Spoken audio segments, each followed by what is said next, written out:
Opa, tudo bem? Antes de ir pro vídeo, eu gostaria de dar um recado muito importante. Você já pensou em criar um negócio na internet, um negócio lucrativo, que vai te dar pelo menos R$ 150 por dia? Já pensou em faturar R$ 150 todos os dias? Bom, eu escrevi um e-book muito legal, muito bacana, onde eu ensino algumas estratégias comprovadas, onde você pode faturar R$ 150 por dia, tá bom? Aqui embaixo está o link do e-book para você fazer o download e aprender na prática, tá bom? Um grande abraço e até lá. Perseguição. O fogo que revela o caráter do fiel e dos apóstatas.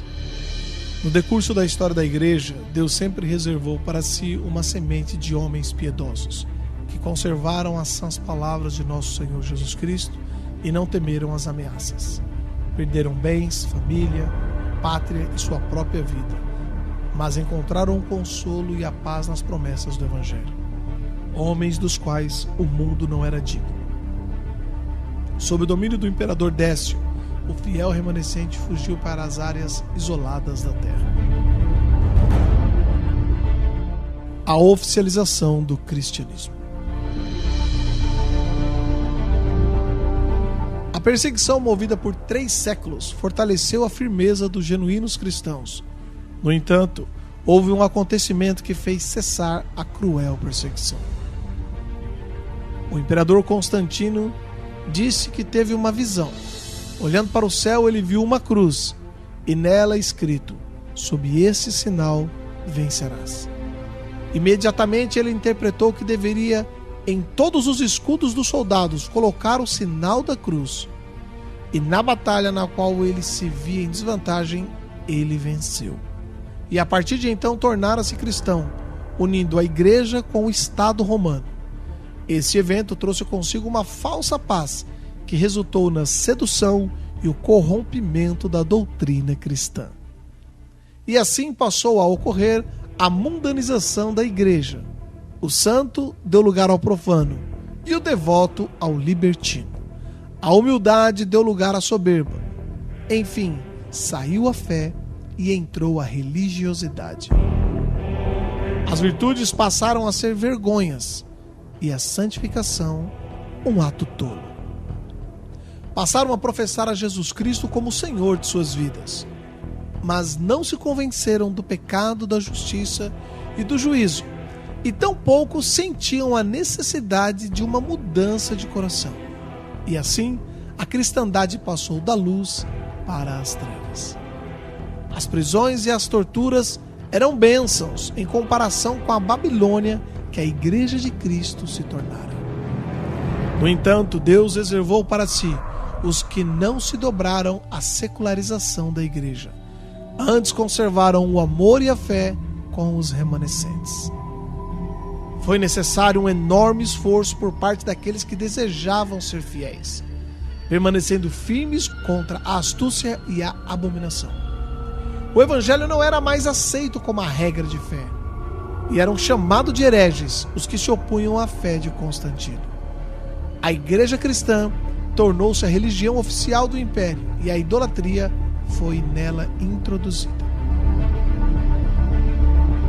Para decidir o rumo da cristandade, vários concílios foram criados, iniciando-se pelo Concílio de Nicéia, e eram agora impostos por leis imperiais a todos os cristãos.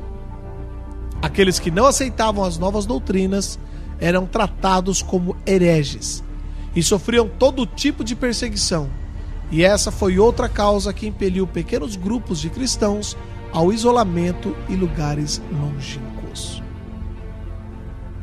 Os vales entre as montanhas de Piemonte foi um desses lugares de refúgio. Viviam isolados nas montanhas, em trabalho nos campos e adoravam a Deus na simplicidade da fé cristã.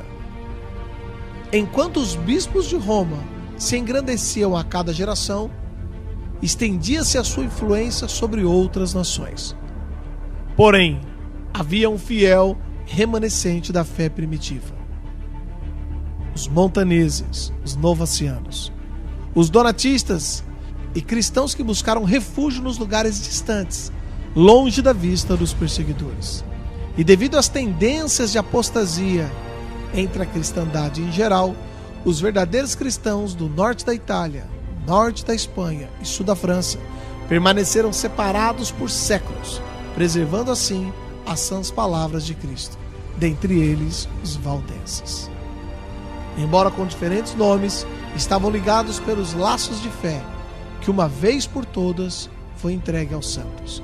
Sempre se reuniam em pequenos grupos, no anonimato. Como um povo disperso entre as montanhas, viviam uma vida simples e saudável. Entre os cristãos mais conhecidos após a era apostólica, citaremos 4 grupos: paulicianos, no Oriente Médio e depois Europa e nos Alpes; montanistas, na Ásia Menor; donatistas, no norte da África; e os novacianos, na Ásia Menor e na Europa. Conhecidos também de forma genérica como anabatistas, que significa batizar outra vez ou rebatismo.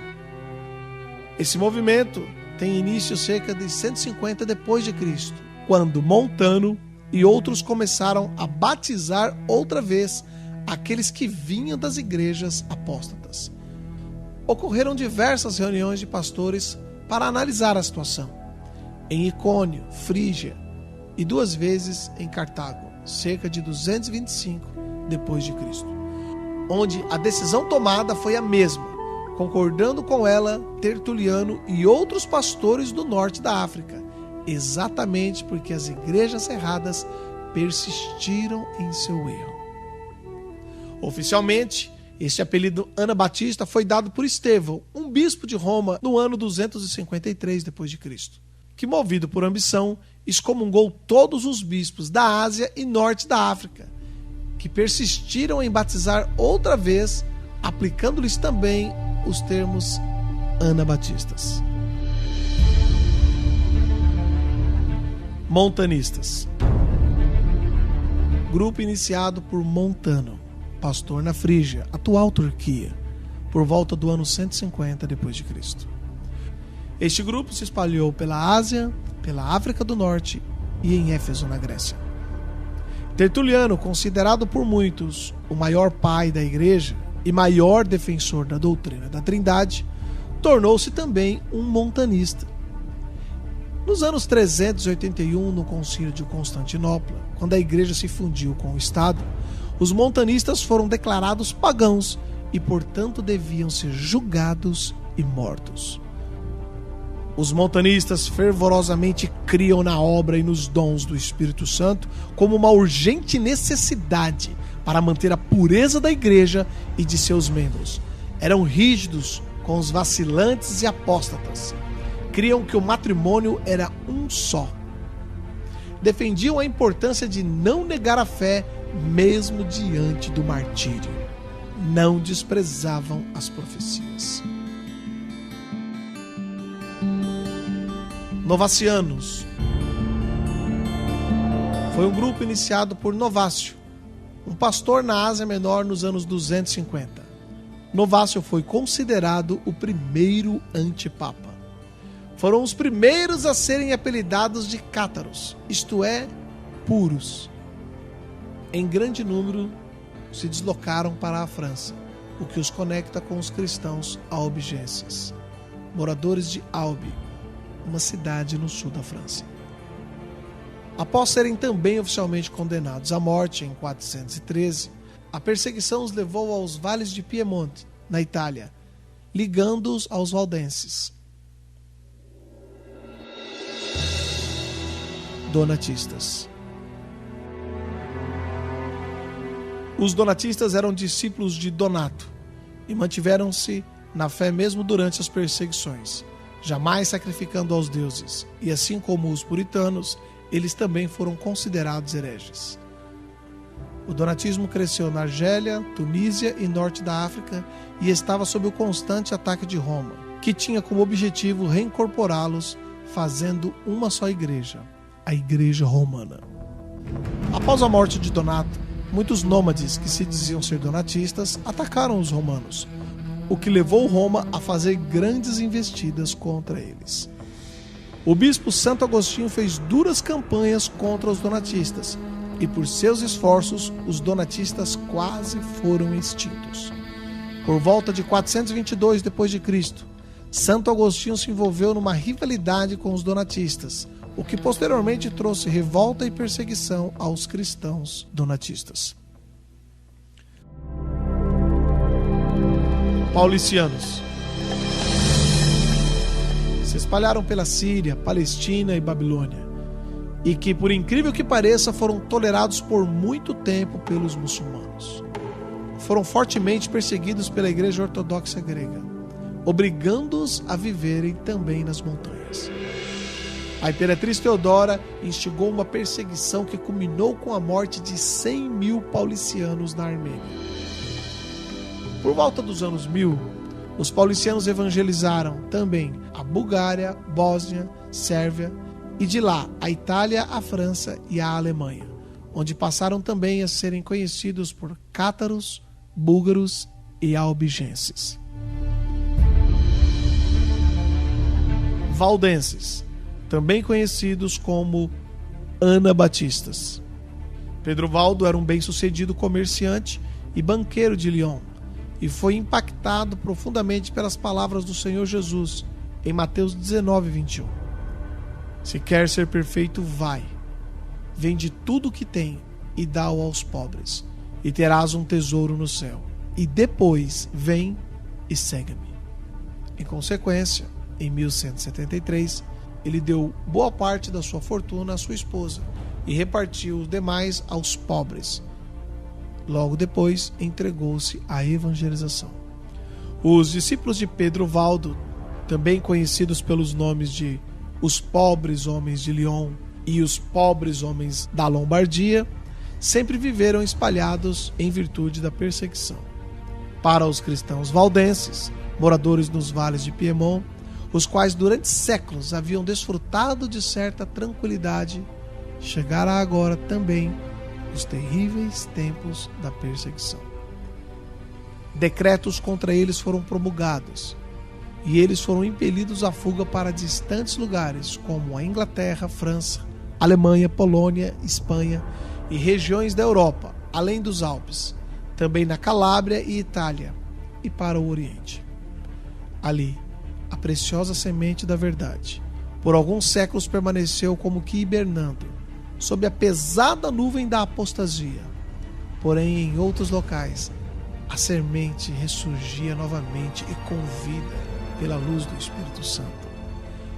Após tão longos invernos e pela graça de Deus, produziu boa colheita para o reino dos céus. Durante uma outra perseguição, chamada de a Santa Inquisição, a Igreja Romana prometia a remissão de todos os pecados aos que matassem algum herege valdense, e a todos era permitido tomar posse de propriedades valdenses. Existem 2 documentos datados do ano de 1260 que descreve assim os valdenses.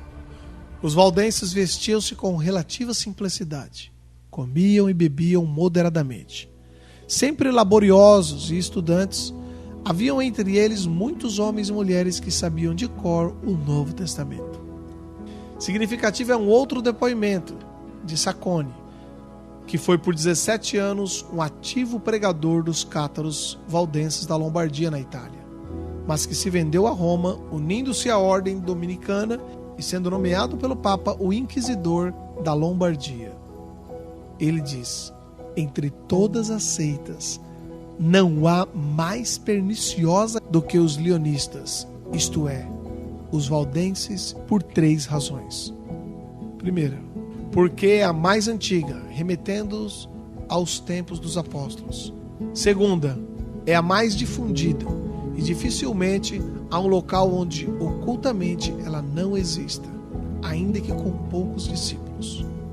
Terceira, enquanto outras seitas causam pavor aos ouvintes, eles são admirados pelo fato de que eles levam vidas irrepreensíveis perante os homens e vivem o que pregam.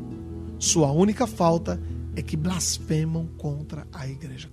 Os valdenses foram tenazmente perseguidos pela igreja romana, assim como os albigenses. E a Santa Inquisição queimou afogou, esfolou, torturou os valdenses. O Papa João XXII, em 1300, gastava cerca de 60% dos impostos por ele mesmo criados para financiar a guerra contra os anabatistas e contra os muçulmanos. Com o advento da reforma protestante de Lutero, os anabatistas não alcançaram a tão sonhada liberdade religiosa. Contudo, pensando que já tinham conseguido, saíram de seus esconderijos e foram para as cidades, onde se multiplicaram. 10% da cidade de Estrasburgo, na França, se tornou anabatista. Jacob Hutter organizou em menos de 10 anos 80 ou mais igrejas na Morávia, hoje República Tcheca. Hans Hut abriu centenas de igrejas no sul da Alemanha e também na Áustria. Surgiram novamente as grandes perseguições contra os protestantes. Isto provocou dispersão e o abandono do apelido anabatista. Então alguns pastores foram ao resgate dos dispersos. Daí surgiram os menonitas, discípulo de um desses pastores chamado de Menno Simon.